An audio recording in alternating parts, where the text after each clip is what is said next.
بسم الله الرحمن الرحيم الحمد لله رب العالمين والصلاة والسلام على سيد الأنبياء والمرسلين وعلى من تبعهم بإحسان إلى يوم الدين أما بعد فأعوذ بالله من الشيطان الرجيم بسم الله الرحمن الرحيم رب اشرح لي صدري ويسر لي أمري واحلل عقدة من لساني يفقه قولي اللهم أرنا الحق حقا وارزقنا اتباعه وأرنا الباطل باطلا وارزقنا اجتنابه اللهم إني أعوذ بك من علم لا ينفع ومن قلب لا يخشع ومن نفس لا تشبع ومن دعوة لا يستجاب لها آمين يا رب العالمين. اللهم صل على محمد وعلى آل محمد كما صليت على إبراهيم وعلى آل إبراهيم إنك حميد مجيد. اللهم بارك على محمد وعلى آل محمد كما باركت على إبراهيم وعلى آل إبراهيم إنك حميد مجيد.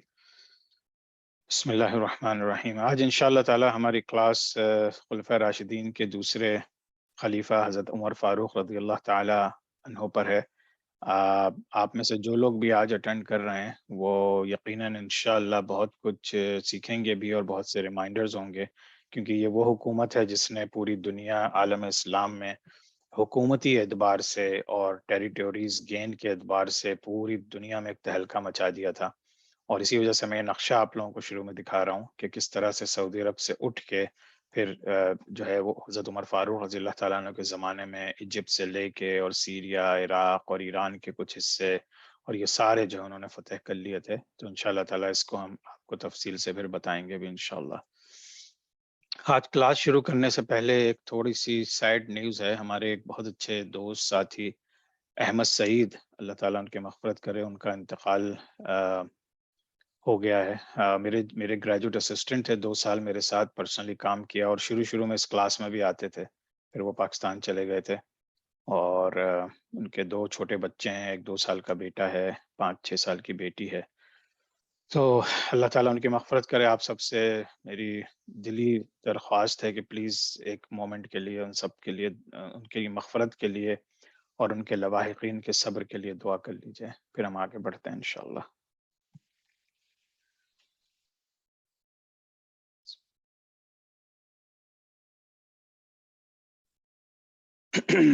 ٹھیک ہے، انشاءاللہ ہم آگے بڑھتے ہیں. اللہ تعالیٰ احمد سعید کی مغفرت فرمائے اور اس کے لواحقین کو، اس کی بیوی کو، بچوں کو، ماں باپ کو. وہ اپنے ماں باپ کا اکلوتا بیٹا تھا اور اس کا ویزا جو ہے وہ بہت مشکلات تھیں جب سے وہ گریجویٹ ہوا تھا 4-5 سال پہلے میرے پاس سے.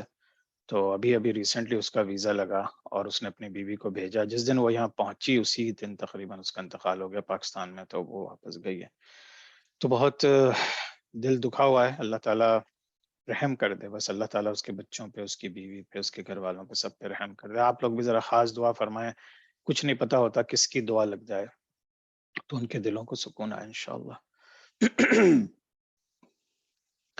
اچھا، تو آج ہم خلفۂ راشدین کے دوسرے خلیفہ حضرت عمر فاروق رضی اللہ تعالیٰ عنہ کی زندگی کے اوپر ڈسکس کریں گے. یہ ایک ایسا سبجیکٹ ہے کہ اس کے اوپر آپ ایک کلاس نہیں، 2 کلاس نہیں، شاید سینکڑوں کلاس بھی کر لیں تب بھی پورے جو ان کی 10 سال کی حکومت تھی وہ پوری طرح سے کور نہیں ہو سکتی، کیونکہ حضرت عمر فاروق رضی اللہ تعالیٰ عنہ کی زندگی کے بہت سے اسپیکٹس ہیں. ایک ان کی اپنی پرسنالٹی، ایک ان کے جو دل میں ایک خواہش تھی اور ایک لگن تھی، اور حضور اکرم صلی اللہ علیہ وسلم سے اور اسلام سے محبت تھی، اور اس کا اظہار کس طرح سے انہوں نے اب خلیفہ بننے سے پہلے کیا اور پھر خلیفہ بننے کے بعد کیا، اور پھر آخری دم تک وہ اسی مشن پہ قائم رہے کہ کسی طرح سے جو حضور اکرم صلی اللہ علیہ وسلم کا مشن تھا اس کو کامیاب کرتے رہیں اور اس کو آگے بڑھانے کی کوشش کریں. یہ دیکھیے، یہ حضرت عمر فاروق رضی اللہ تعالیٰ عنہ کے زمانے میں، یعنی کہ 4 خلفاء کے زمانے میں، یہ جو اورنج میں ہے، تو سب سے پہلے تو حضور اکرم صلی اللہ علیہ وسلم کے زمانے میں یا حضرت ابوبکر صدیق کے زمانے میں تقریباً یہ تھا. پھر اس کے بعد 4 خلفاء کے زمانے میں یہ جو اورنج نظر آ رہا ہے، تو ہم لوگ ایجپٹ سے لے کے لیبیا تک پہنچ چکے تھے، سوڈان کی طرف نیچے چلے گئے تھے ایجپٹ میں، پھر یہ پورے پاکستان کی طرف پہنچ چکے تھے، افغانستان، پاکستان، ایران، آرمینیا کا کچھ حصہ، عراق، یمن،